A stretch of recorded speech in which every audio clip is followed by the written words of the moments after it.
Bem-vindos à Sala Precisa. Eu sou a Laura. Eu sou a Gil. E esse é o nosso podcast.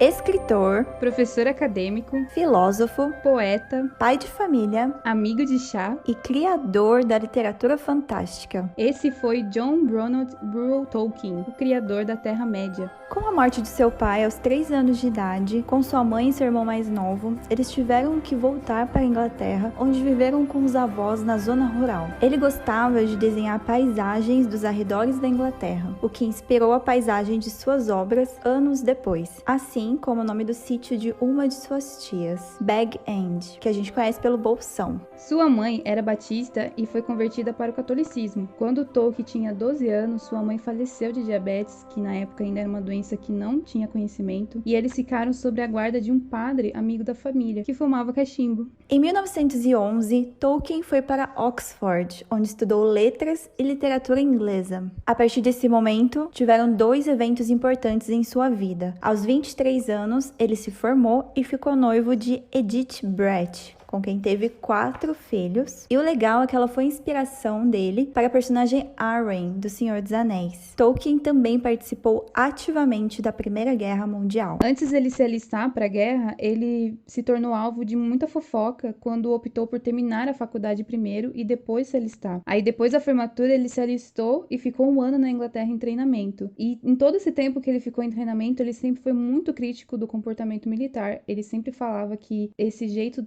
dos militares desumanizava as pessoas. E quando ele foi mandado para a França na guerra, ele foi hospitalizado por causa de uma doença causada por um parasita, né? Então ele teve que voltar para a Inglaterra. Assim, ao voltar da guerra, ele estudou linguística e foi professor de literatura em Oxford, onde traduziu muitos livros para o inglês e escreveu vários poemas. Em sua juventude, antes da Primeira Guerra Mundial, Tolkien criou a sociedade TCBS, em inglês Tea Club and Barrovian Society, Clube do Chá e Sociedade Barroviana, onde se reunia regularmente nas lojas de Barrow. Os membros foram considerados 4 grandes: Tolkien, Geoffrey Smith, Christopher Wiseman e Robert Gilson. Geoffrey e Robert morreram na Primeira Guerra Mundial, apenas Tolkien e Christopher sobreviveram. E depois que ele voltou da guerra, ele sentiu falta desses clubes de literatura que ele tinha com os amigos dele. Sim. Então foi aí que ele criou um novo clube, que foi os...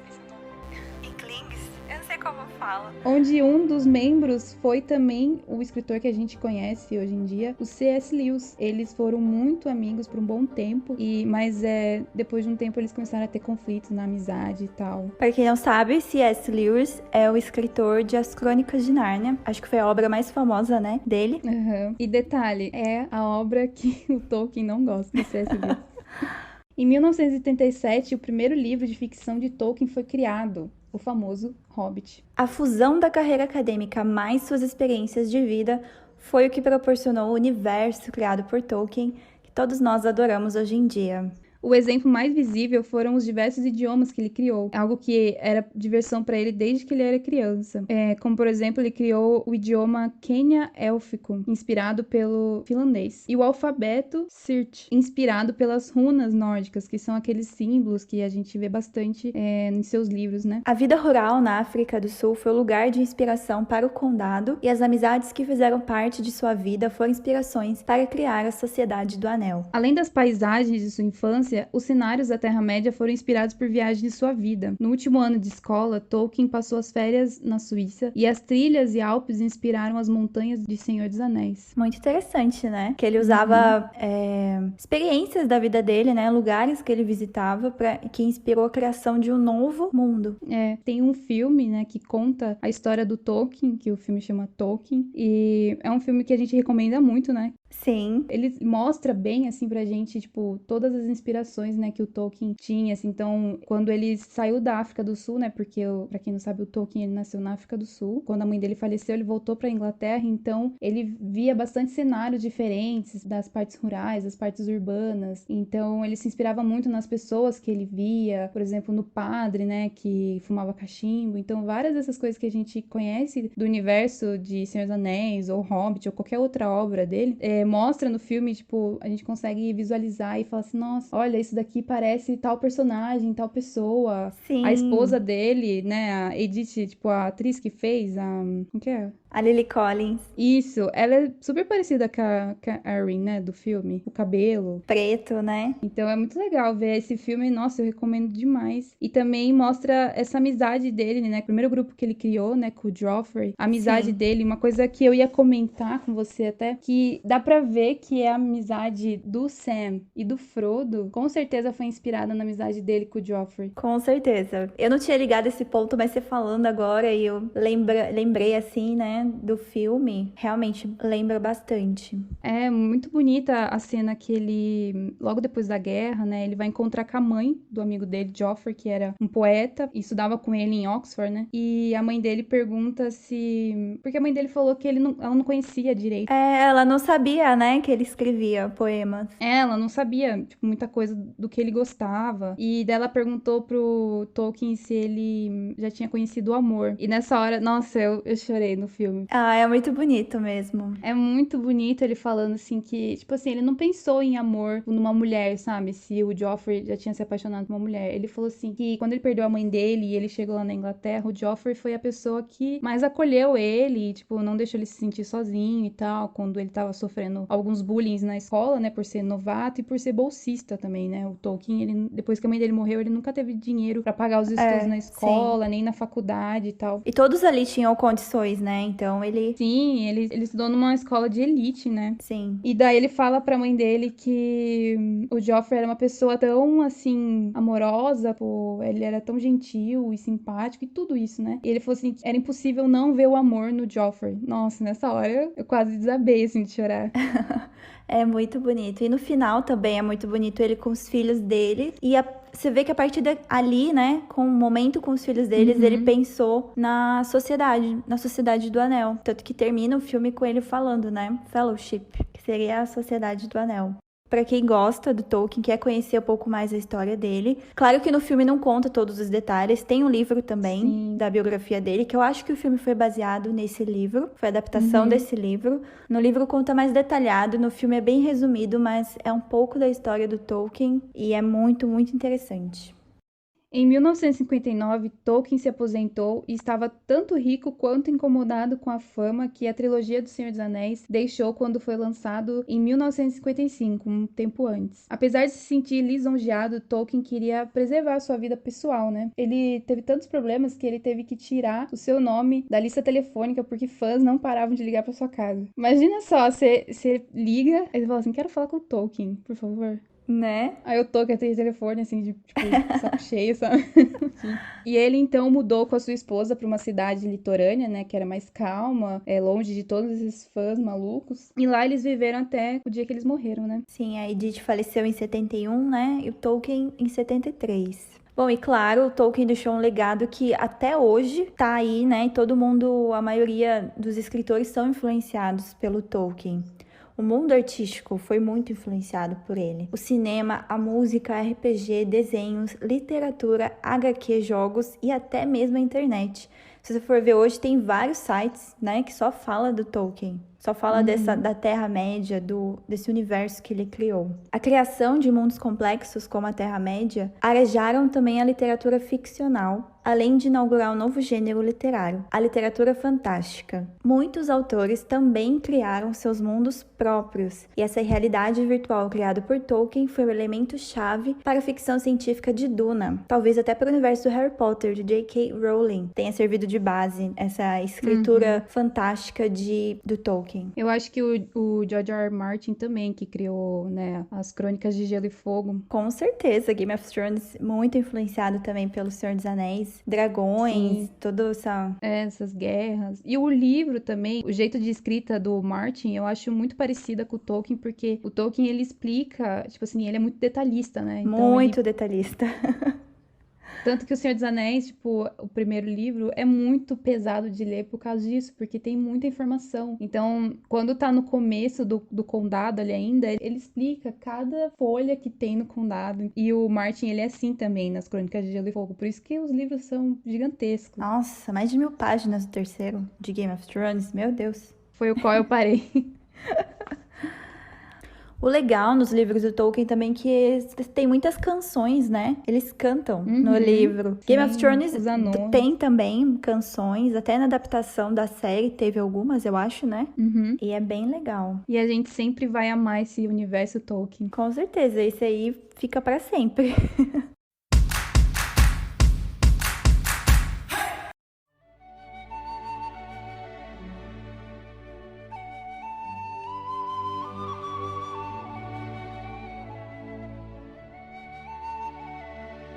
Numa toca no chão vivia um hobbit. Não uma toca desagradável, suja e úmida, cheia de restos de minhocas e com cheiro de iodo. Tampouco uma toca seca, vazia e arenosa, sem nada em que sentar ou o que comer. Era a toca de um hobbit, e isso quer dizer conforto. Com esse trecho, Tolkien deu início à sua primeira obra de ficção, O Hobbit, originalmente publicada em 21 de setembro de 1937. Hobbit é uma das criaturas criadas pelo Tolkien em suas obras. Existem os hobbits pés peludos, que são o tipo mais comum de hobbit. São os morenos, preferem planícies e regiões banhadas por rios. E tem os hobbits cascalvas, que têm a pele e o cabelo mais claros, são mais altos e mais esguios que os outros tipos de hobbit, preferem bosques e florestas para morar, além de serem descendentes de elfos. A aventura do Hobbit segue a jornada do Bilbo Bolseiro, que é levado à épica missão de retornar à posse do Reino dos Anões, do dragão Smaug. Abordado inesperadamente pelo mago Gandalf, o Cinzento, Bilbo se encontra no meio de 13 anões liderados pelo guerreiro Thorin, Escudo de Carvalho. A jornada os levará ao desconhecido por terras repletas de goblins e orcs, lobos selvagens, aranhas gigantes, metamorfos e feiticeiros. Apesar de sua missão estar no leste, nas desoladas terras da Montanha Solitária, primeiro eles devem passar pelos túneis dos goblins, onde Bilbo encontra a criatura que mudará sua vida para sempre, o Gollum. E esse livro do Hobbit foi adaptado em 3 partes para o cinema, né, com direção do Peter Jackson, e isso causou muita divisão entre os fãs, né, do Hobbit, que não gostaram muito de dividir um livro do Hobbit em 3 partes, que não precisaria, né, tecnicamente. Não, Peter Jackson exagerou total. Acho que até ele comentou que foi um erro ter feito 3 filmes pro livro. É porque na época que o Hobbit foi lançado no cinema, né, foi bem depois do sucesso de Senhor dos Anéis. Sim. Tava naquela época de que vários filmes estavam dividindo, né? Um filme estava sendo dividido em 2. Aconteceu com Crepúsculo, com a última parte de Harry Potter. Então eles acharam que pra lucrar, né, foram e dividiram também. Porque pra quem sabe, ler o livro do Hobbit é uma história simples, não é tão prolongada assim. Tanto que o Peter Jackson trouxe várias coisas que não existem no livro, né? É só pra dar tempo de 3 filmes. Trouxe personagens, né, que não tem, romances entre personagens que não existiam. Não existe. Como assim, gente? O elfo com o anão e o Legolas. De onde surgiu o Legolas? Ele não tava. Ele só aparece depois, né, na Sociedade do Anel. É a primeira vez que a gente encontra com ele. Sim, mas eu acho que ele quis trazer um pouco de nostalgia, né, do Senhor dos Anéis pro Hobbit. Tipo, alguns personagens que a gente já tinha visto antes, ele trouxe de volta nesse filme, que não existe no livro, gente. Não existe. Também porque todo mundo gostou do Orlando Bloom como personagem, né, então ele trouxe, acho que também por causa disso. Mas não deu certo. Não sei, eu não curti o Legolas lá, porque o Legolas, ele seria em tese mais jovem, o personagem. Bem mais. E o ator Orlando Bloom já não é tão jovem assim. Então usaram aquele efeito na cara dele que ficou muito fake. Porque o primeiro filme ele é de 2012, né? Então... Sim. Ele já tava bem mais velho de quando ele fez... Senhor dos Anéis, que foi gravado em 1999 a 2001. Nossa. Então é muito tempo atrás. Mas eu acho que pra mim isso, tipo, sei lá, eu até aceitei. Pra mim o pior foi o romance do anão com a Ai, elfa. meu Deus. Assim, eu gosto do filme do Hobbit, só que eu gosto só do primeiro. Porque o Sim. primeiro, realmente, eu não tiro nada do que tem no primeiro. Foi muito bem feito e terminou de uma forma muito boa. Tanto que tem a cena que é a melhor parte do livro, que é o ponto mais importante também, que é quando o Bilbo encontra o anel. Pra quem não sabe, o Bilbo tá perdido nas Montanhas Sombrias e acaba encontrando com Gollum, um personagem que todo mundo já conhece lá do Senhor dos Anéis também. E ele encontra o anel perdido dele, né? Coloca no bolso. Mas o interessante é que a gente não sabe como que o Gollum encontrou esse anel. Sim. E como que o Gollum virou o Gollum? Sim, porque o nome original dele é Sméagol, um hobbit cascalvas do povo do rio que viveu perto dos campos de Lys. No aniversário de Sméagol, ele foi pescar nos campos de Lys com seu amigo Deagle. Deagle foi puxado para a água por um peixe e emergiu com um anel de ouro que ele encontrou no leito do rio. Desconhecido para Sméagol e Deagle, era um anel que a gente conhece de Senhor dos Anéis, que pertencia a Sauron, que havia sido perdido quando Isildur foi morto nos campos de Lys no ano 2. Quando Sméagol viu o anel, ele imediatamente desejou e pediu a Deagle que o desse para ele como um presente de aniversário. Deagle recusou, né, claro. Sim.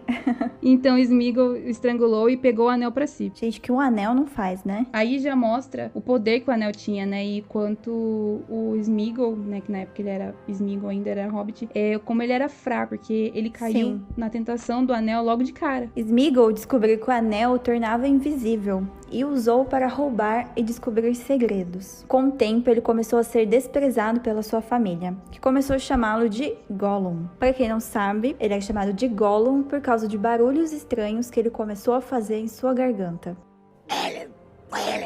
Então, ele acabou sendo expulso da sua casa pela sua avó. A mente de Gollum foi consumida pelo anel, mas ela não foi totalmente destruída. Uma pequena parte de sua antiga personalidade, né, permaneceu, que era o Sméagol que ainda tinha dentro dele. Seu corpo gradualmente mudou ao ponto de que ele era praticamente irreconhecível, não dava mais pra saber que ele era um hobbit. Ele se tornou magro e perdeu a maior parte de seu cabelo, e só lhe sobraram 6 de seus dentes.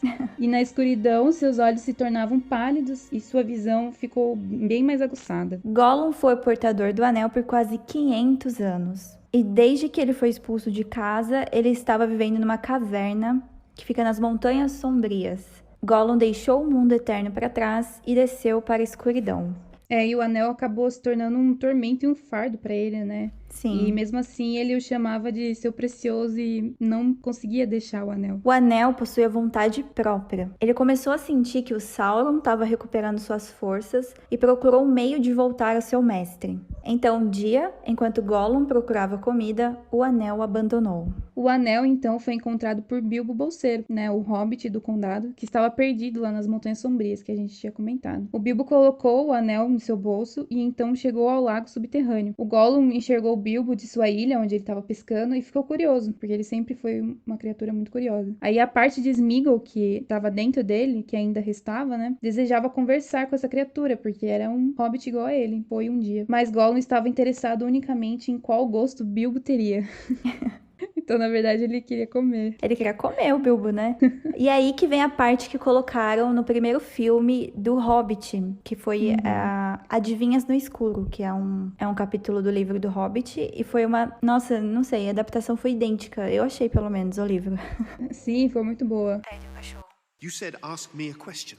Well, that is my question. What have I got in my pocket? 3 guesses, precious.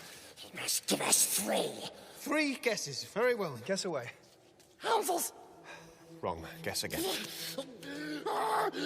Fishbones, goblins, teeth, white shells, bats' wings. Knife!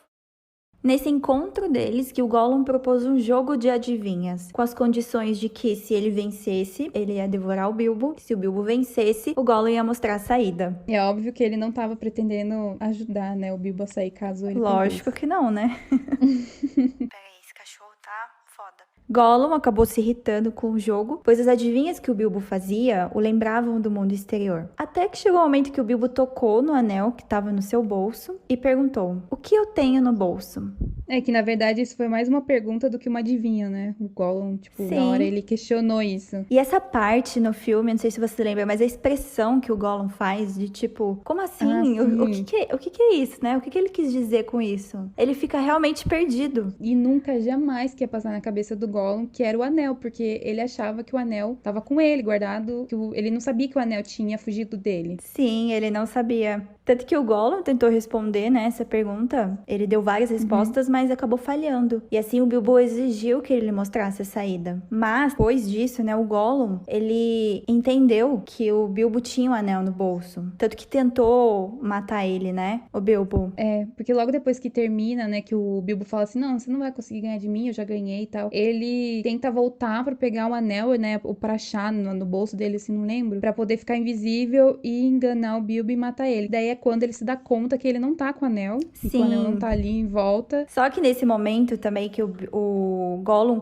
vai atrás do Bilbo, né, porque eu acho que o Bilbo consegue achar a saída. Sim, ele consegue. O Bilbo acaba usando o anel e fica invisível. Então meio que ele passa despercebido pelo Gollum. Ele ali, na verdade, o Bilbo tem a chance de matar o Gollum. Ele tá bem na frente do Gollum, só que tá invisível. Só que ele acabou sentindo pena.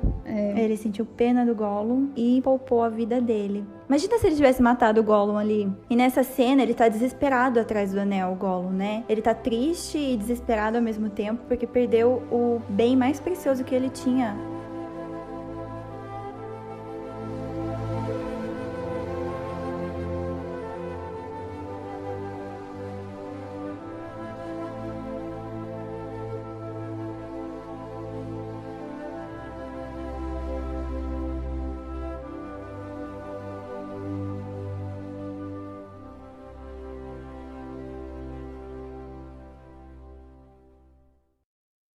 Três anéis para os reis elfos sob este céu. 7 para os senhores anões em seus rochosos corredores. 9 para os homens mortais, fadados ao eterno sono. 1 para o Senhor do Escuro em seu escuro trono. Na terra de Mordor, onde as sombras se deitam. Um anel para todos governar, um anel para encontrá-los. Um anel para todos trazer e na escuridão aprisioná-los. Na terra de Mordor, onde as sombras se deitam. Os Anéis do Poder foram os anéis mágicos feitos pelos elfos durante a Segunda Era para que pudessem se curar, construir e compreender. Apenas 19 anéis foram forjados. Porém, no ano de 1600, Sauron secretamente forjou por último o seu anel, o Um Anel ou Anel Governante, com tendência de tentar controlar todos os outros anéis do poder. Com isso, Sauron então roubou o 7 e o 9, distribuindo-os aos líderes dos anões e dos humanos. Os outros 3 anéis de poder são escondidos pelos elfos. Esses 3 anéis são os anéis que estão com o Gandalf, né? Eu não sei quais são, Esses 3 anéis são os anéis que estão com o Gandalf, com o Elrond e com a Galadriel. Pra quem não sabe, Sauron foi derrotado na Batalha de Mordor, onde perdeu sua forma física e o anel. Peraí que a marginal tá lotada. E a partir daí que dá início a história do Senhor dos Anéis, onde mostra Sauron sendo derrotado por Isildur, que foi portador do anel até ele perder, né? Que a partir do momento que ele perdeu foi quando Sméagol encontrou, e depois do Sméagol foi o Bilbo. E como a gente vê, né, no Hobbit e em Senhor dos Anéis, o humano portador do anel, ele deixa invisível. Mas o propósito inicial de todos os anéis feitos pelos elfos era de curar, construir e compreender. Só que, óbvio, né, o Sauron, ele não queria nada disso, então por isso que ele construiu um anel bem mais poderoso do que isso. E com outros propósitos também, né? Ele queria dominar, controlar a Terra-média inteira, né?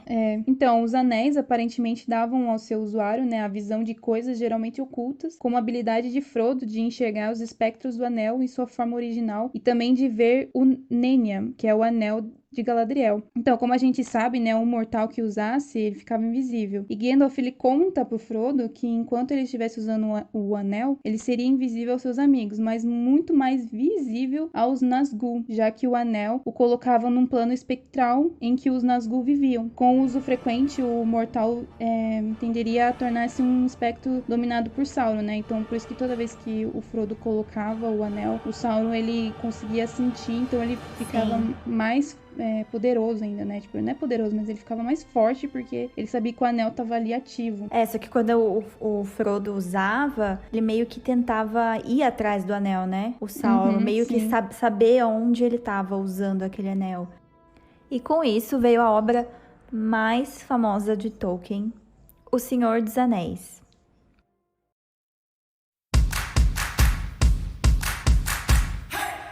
A história foi dividida em 3 livros e foram adaptados os 3 livros para o cinema também, pelo Peter Jackson, nos anos de 2001 a 2003. Ele acertou tão bem, né, nos filmes do Senhor dos Anéis, nessas adaptações. Então, acertou, né? Tanto que no Hobbit a gente achou, nossa, vai ficar da hora os filmes também. Mas, né, infelizmente, só se acerta uma vez. E começa o filme, né, o primeiro, A Sociedade do Anel, no Condado. O Condado, onde vivem os Hobbits. Eu acho que dentro do Condado tem várias vilas, né? Porque tem a Vila dos Hobbits, tem o Bolsão. Deve ter outras vilas também, que não tô recordando. Mas é um lugar onde tem as tocas, várias tocas, que são as casas deles, né? Esse começo no livro, o Tolkien, ele detalha bem, né? Ele fala como era o estilo de cada toca, de cada hobbit, e como era a família, quando ele descreve a família do Sam, né? Sim, cada um são várias famílias de hobbits, né? Tem os bolseiros, tem os Gamgee, que é o do Sam, tem os Took, tem os Brandebooks, tem várias outras. Peraí, tem um menino gritando aqui.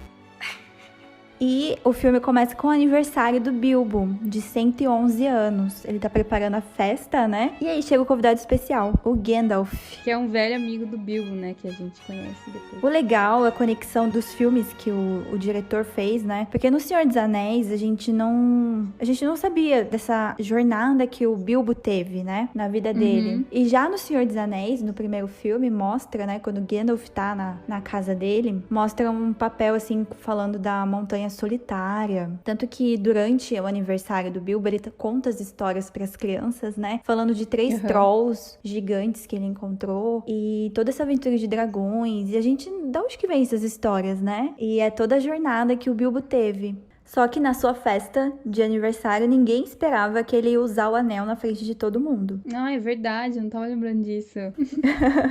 E fica invisível falando que ele vai embora, né? Aí ele fala que vai embora e daí usa o anel e desaparece. Todo mundo, tipo, fica meio... Como assim? Porque ele já tava com planos de ir embora, né? Só que ele tava com os planos de ir embora e deixar o anel pra trás. Porque depois a gente vê que o anel, por mais que ele não tivesse mais usando, né? O anel tava guardado. Então isso tava mexendo um pouco com ele, né? Porque do mesmo jeito que a gente via o anel mexendo com o Gollum, ele também tava fazendo isso com o Bilbo. Tanto que tem aquela cena, sabe? Que o Bilbo, ele meio que dá uma transformada assim na cara dele, você lembra? Sim, quando ele revê o anel, né? É. E aí o Frodo, né? Que é o personagem principal da história do Senhor dos Anéis e sobrinho do Bilbo. É aí que ele entra na história, né? O Gandalf dá o anel que o Bilbo deixou, ele entrega pro Frodo. E o Gandalf fala, né, pra encontrar ele no Pônei Saltitante, que acho que juntos eles vão levar o anel até os elfos. Inicialmente era essa a missão, né? Sim. Levar o anel até Valfenda. Depois, então, que o Sam resolve que o Sam é o melhor amigo do Frodo, ele resolve ir junto com o Frodo. E aí os dois juntos partem pra fora do condado. Come on, Sam.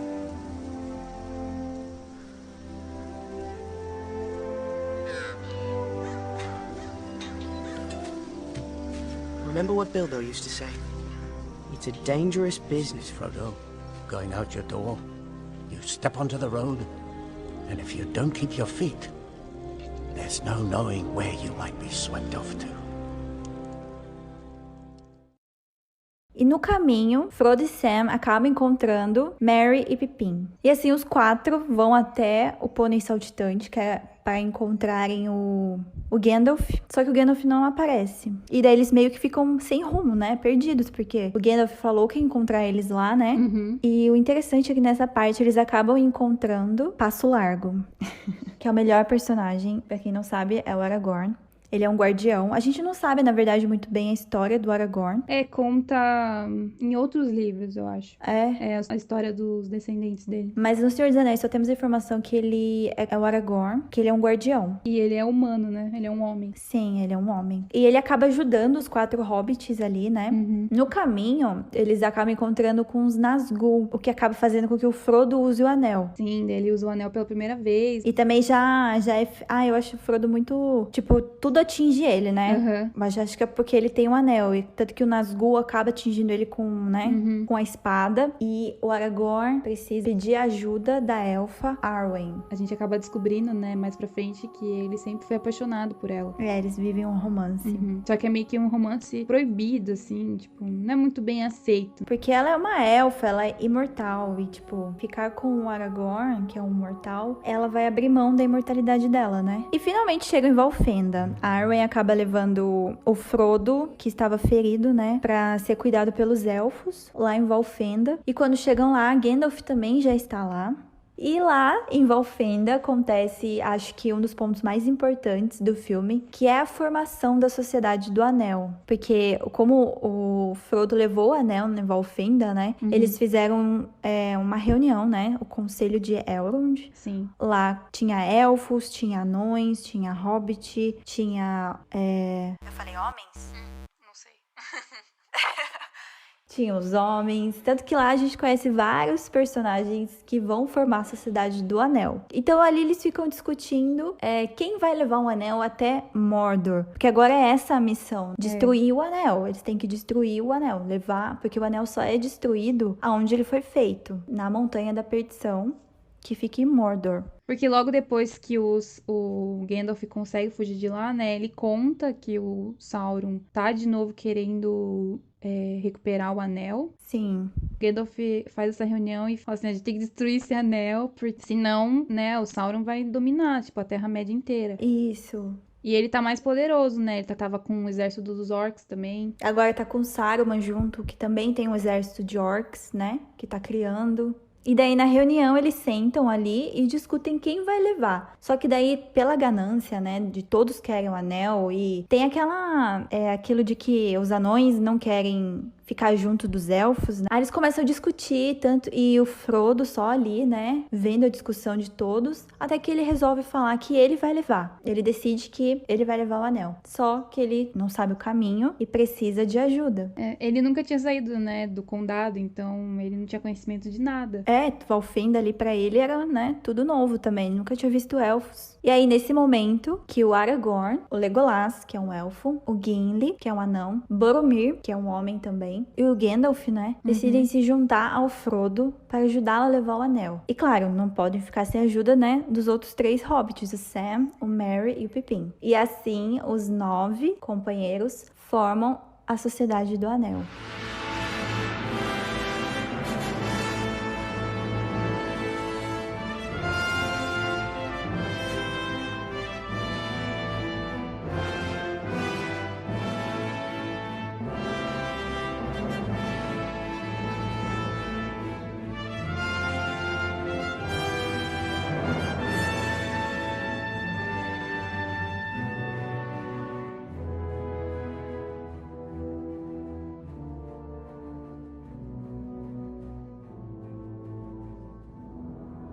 Que é a hora que eles saem, né, lá de Valfenda e tá os nove andando, assim, nas montanhas. Acho que é a cena mais bonita que tem, né, desse primeiro filme. Nossa, amo essa cena. Realmente uma das melhores.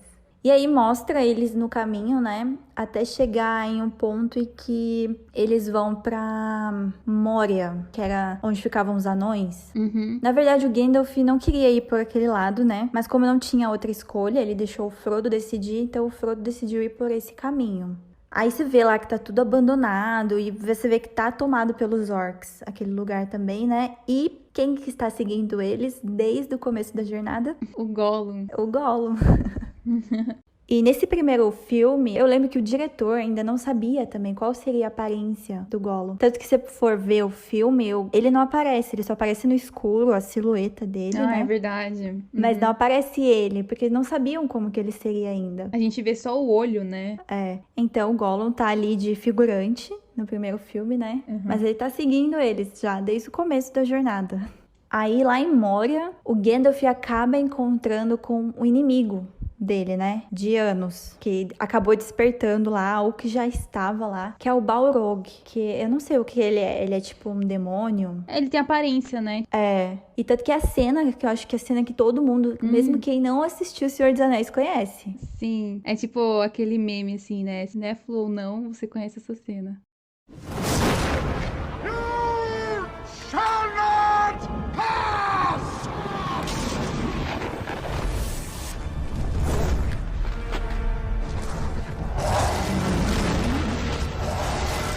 E nesse momento, Gandalf cai no abismo com o Balrog. E então eles decidem pedir ajuda aos elfos. Aí depois disso, eles vão pedir ajuda aos elfos, né? E acabam indo lá na floresta de Lothlórien, onde tem a Galadriel. E você vê que a Galadriel, ela consegue ler sua mente, né?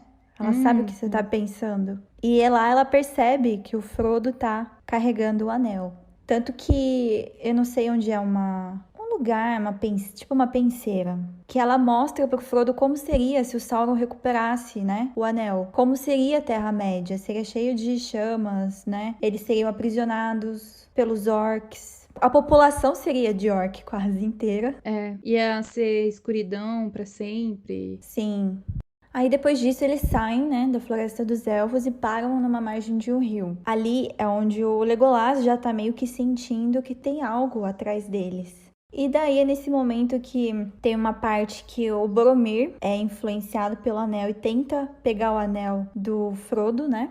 E logo após eles são atacados pelos orcs de Saruman. E aí nisso acontece uma cena muito triste também, que é a morte do Boromir. Na hora que eu tava lendo essa parte no livro, eu lembro que eu já tava meio que imaginando que o Boromir ia morrer ou ia acontecer alguma coisa com ele, porque em todo o tempo que a gente conhece ele, né, depois que a gente passa a conhecer todos os homens, os elfos e os anões e tal, dá pra ver que o Boromir, ele é uma pessoa também que tem a carne um pouco mais fraca, né? Então ele sempre teve ciúmes Do Aragorn? ele sempre teve ciúmes do Aragorn. Então, tipo assim, o anel, mesmo estando com o Frodo, fica tentando ele. Fica. Então, quando eu tava lendo a primeira vez, eu lembro que eu já tava meio que imaginando isso. Eu falei, esse cara vai morrer logo. Porque ou ele vai fazer alguma besteira que vai fazer ele morrer, ou ele vai tentar salvar alguém, tipo assim, ele vai se arrepender e vai querer tentar salvar alguém e vai acabar morrendo por causa disso. Então, apesar dele ser considerado um pouco fraco em relação ao poder do anel, eu acho ele um dos personagens mais legais. Eu gosto dele, é um dos meus favoritos, na verdade, o Boromir. Mesmo tendo participado pouco do filme. Sério? Sério, eu adoro o personagem dele. Eu gosto do ator que fez o Ned Stark, né? Então, o triste é que esse ator, né, gente, tadinho. Só morre. Ele morre no primeiro de tudo que ele faz. Ele morre no primeiro filme do Senhor dos Anéis, morre na primeira temporada de Game of Thrones. Não sei outros papéis agora que ele morre, mas sempre matam ele, tadinho. E é quando termina o filme A Sociedade do Anel. Nas Duas Torres, apesar de a gente achar o mais fraco, acontecem vários acontecimentos importantes para a história do Senhor dos Anéis. Aparece o Gollum pela primeira vez, né? O Gollum encontra o Frodo e o Sam e ele acaba virando o guia deles para Mordor. Aí também nesse filme mostra o que aconteceu com o Merry e com o Pippin, né? Que foram capturados pelos orcs. No caminho, eu lembro que um orc está com fome e quer comer, né? O Merry Pippin. Só que o outro não deixa porque são ordens de Sauron para levar os dois hobbits com vida. E nessa briga deles, o Merry e Pippin acabam fugindo para a floresta, né? E encontram com Barbárvore, que é um Ent. É uma árvore que fala. Eu acho que essa cena é a mais legal, tipo, do filme inteiro. É a única coisa que salva um pouco. Ah, é bem interessante. Eu gosto do Barbárvore, apesar deles serem bem devagar, né? E eles descobrem que os Ents, eles querem destruir Isengard, que é onde vive o Saruman. E daí, a maioria do filme inteiro, né? Acho que Merry e Pippin fica com o Barbárvore. Peguei uma moto. Tá ouvindo? Tô. Nossa, parece um foguete. Ainda atrás do Merry e do Pippin, né?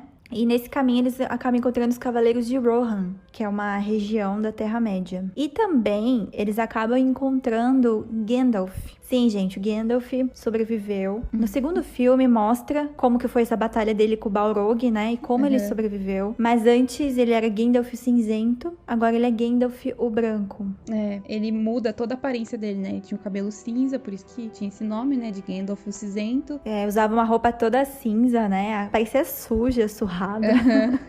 Velha, uma roupa velha. E daí ele volta com a aparência totalmente mudada. Ele tá com a aparência, tipo, o cabelo e a barba bem branquinha, com a roupa branca também, parecido com... O Saruman, né? É, parecido com o Saruman. Cajado branco também. E juntos, o Gandalf, o Aragorn, o Gimli e o Legolas vão pra Rohan, porque lá o rei Théoden, ele tá com uma aparência de doente. Eles veem que tá alguma coisa estranha com o Théoden, né? É, que ele tá enfraquecendo. Você vai ver, tem um cara lá que fica falando pra ele as coisas, fica colocando coisa na cabeça dele, né?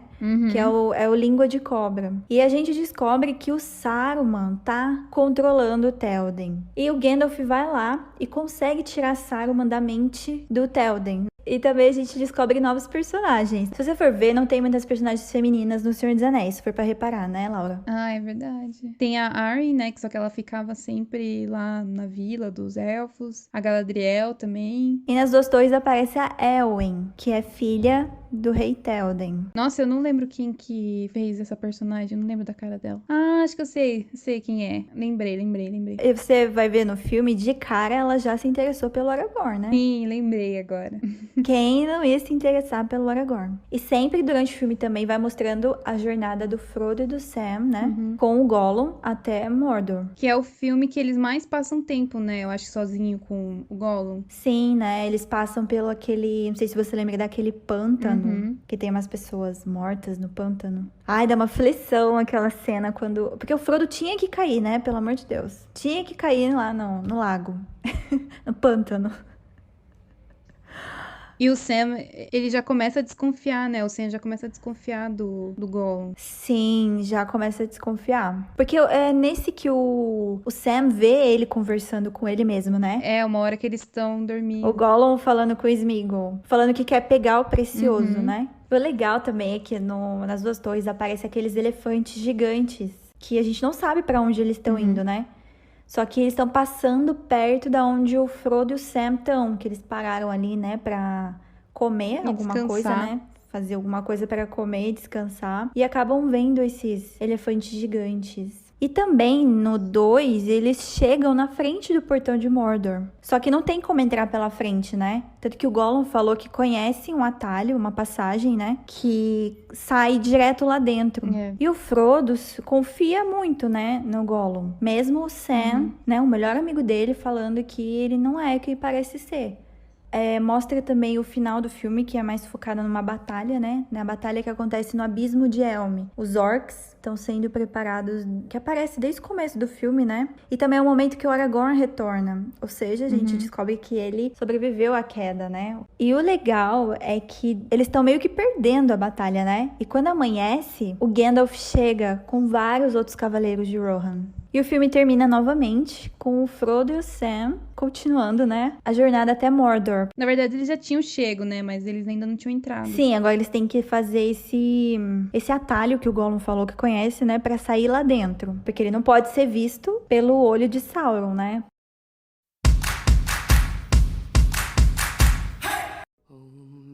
Behind the world ahead,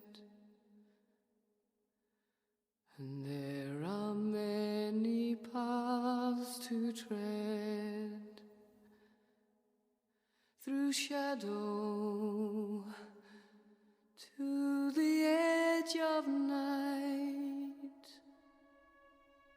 until the stars are all alight. Mist and shadow, cloud and shade,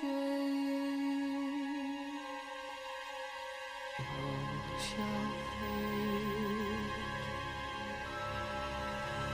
all shall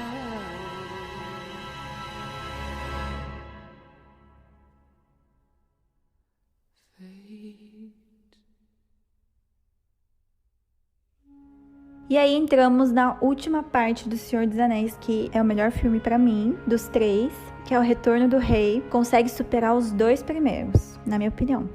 Ele é um filme que é bem bonito, né, também visualmente, igual os outros 2 foram. E também bem triste, porque a gente sabe que tá se despedindo, né, da trilogia, que tá chegando ao fim da jornada. Sim, e da Terra-média, né? Eu gosto da versão estendida, porque nela mostra o que aconteceu com Saruman. E na versão normal, não aparece o que aconteceu. Não sei se você lembra, mas no segundo, né, os Ents... As árvores atacaram Isengard, inundaram lá, né? E ele ficou preso na torre lá em cima. Na versão estendida do filme mostra o Saruman caindo da torre, ele cai da torre. Acho que o Língua de Cobra aparece lá. Eu não sei, cai numa roda que entra nele, sabe?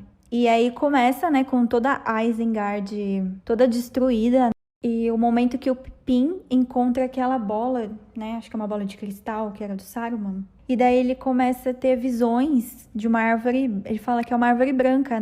Após o Gandalf descobrir, né, que o Pippin pegou nessa bola de cristal, que tem o nome de Palantir, ele tem que levar o Pippin até Minas Tirith, que fica em Gondor. E enquanto isso, o Merry, ele permanece, né? É um pouco triste essa cena, né, porque o Merry e o Pippin, eles nunca se separam. Tem alguns momentos que ele tá em Minas Tirith, que eu acho que é uma das minhas cenas que eu mais gosto também, quando o Pippin canta pro rei Denethor. Ele pede pra cantar. No momento que ele canta, fica mostrando partes de uma batalha que o Denethor enviou o Faramir, né, numa missão em Osgiliath, que seria tipo uma missão suicida, né? No momento que tá acontecendo também uma batalha ali em Minas Tirith, né? Os orcs também estão todos atacando. O filme inteiro é quase, né, uma batalha sem fim. São várias batalhas, mas tem essa batalha em Minas Tirith. É nessa batalha que vem aqueles elefantes gigantes, né? E tem a cena do Legolas surfando no chifre. Tem. Essa cena épica. Porque eles sempre competem, né? O Legolas e o Gimli, quando eles estão em batalhas, eles sempre competem quem tá matando mais orcs. Só que daí nessa, o Legolas, ele mata todos que estão ali nesse elefante gigante, mais o elefante. E tipo, o Gimli ainda quer que ele conte como se fosse um. Aí no Retorno do Rei, a gente também descobre qual era o plano desde o início do Gollum. Ou seja, ele não tava ali para ajudar o Frodo e o Sam a destruir o anel, porque ele quer o anel pra ele. Esse atalho, ele tava querendo levar o Frodo pras aranhas, né? Sim, esse atalho dele é onde uma aranha gigante morre, morre, ai. É onde uma aranha gigante mora, que é a Laracna. Ele consegue levar o Frodo pra lá. Consegue, só que ele leva só o Frodo. Só que o Frodo teve sorte, né? Porque ela deixou ele inconsciente, enrolou ele acho que pra comer depois. Só que nesse momento, o Sam não tinha ido embora, né? Claro que ele não ia embora e deixar o Frodo sozinho. Ele aparece e mata a aranha. E salva o Frodo. E ao mesmo tempo que tá acontecendo isso, todos estão ali no portão de Mordor, que vai acontecer a última batalha, que é o momento mais emocionante de todos os filmes. Que é o momento que o Aragorn fala que vão lutar pelo Frodo.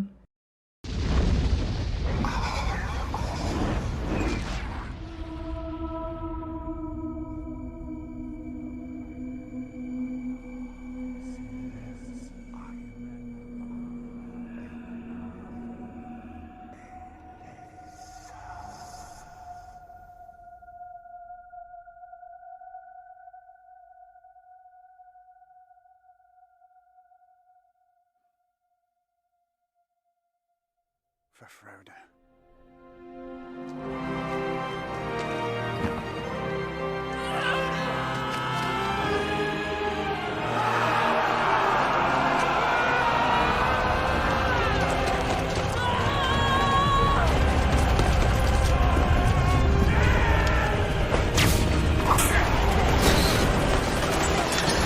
Essa cena cena é muito bonita mesmo, da batalha, né? Sim, porque ao mesmo tempo que todos ali que faziam parte da Sociedade do Anel, né? Todos os Cavaleiros de Rohan, né? Todos que estão pelo lado do Frodo, eles estão lutando pelo Frodo. E ao mesmo tempo é o momento que o Frodo tá dentro da Montanha da Perdição com o Sam. Sim. E dá um pouco de raiva dessa parte. Porque o Frodo tá ali, ele tá com o anel, ele tá pra jogar o anel e não, ele não joga, gente. Ele volta atrás. Ele começa a entrar em conflito também com ele. Sim, se ele vai jogar ou não, né? Daí o Gollum tá vindo no momento que ele coloca o anel.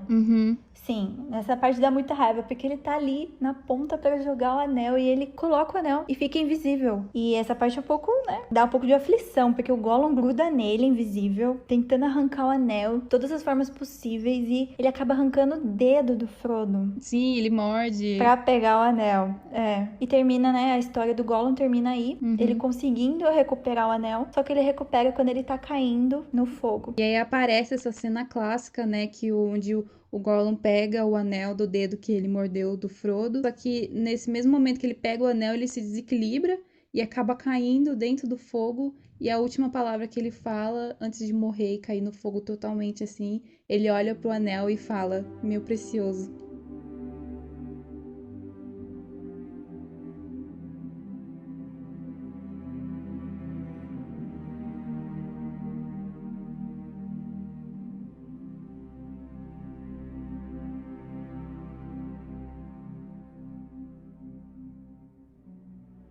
Bem no momento que o anel é destruído, ao mesmo tempo tá acontecendo a batalha, né? Lá embaixo. E no momento que o anel destrói, Mordor é destruída. Então todo o exército acaba caindo junto.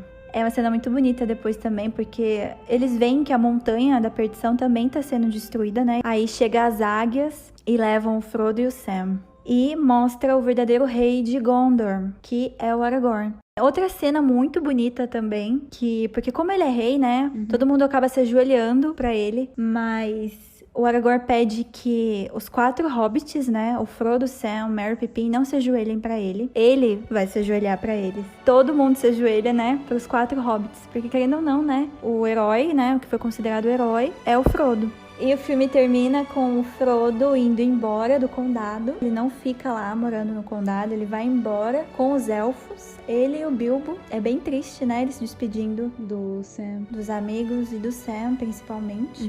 O Sam tá casado, tá com filho. Sam casou com a Rosinha. E aí termina a história do Senhor dos Anéis. Mas ele também tem vários outros livros incríveis, né? Como o Silmarillion também, Contos Inacabados, que é muito bom também. Bom, e esse foi o episódio de hoje sobre esse universo mais voltado para o Senhor dos Anéis de Tolkien. Um pouco da história da vida do Tolkien também, o que fez ele ter essa inspiração para criar esse universo da Terra-média, né? Esse universo que hoje em dia a gente conhece por universo do Tolkien. E um pouco de suas obras do Hobbit e do Senhor dos Anéis.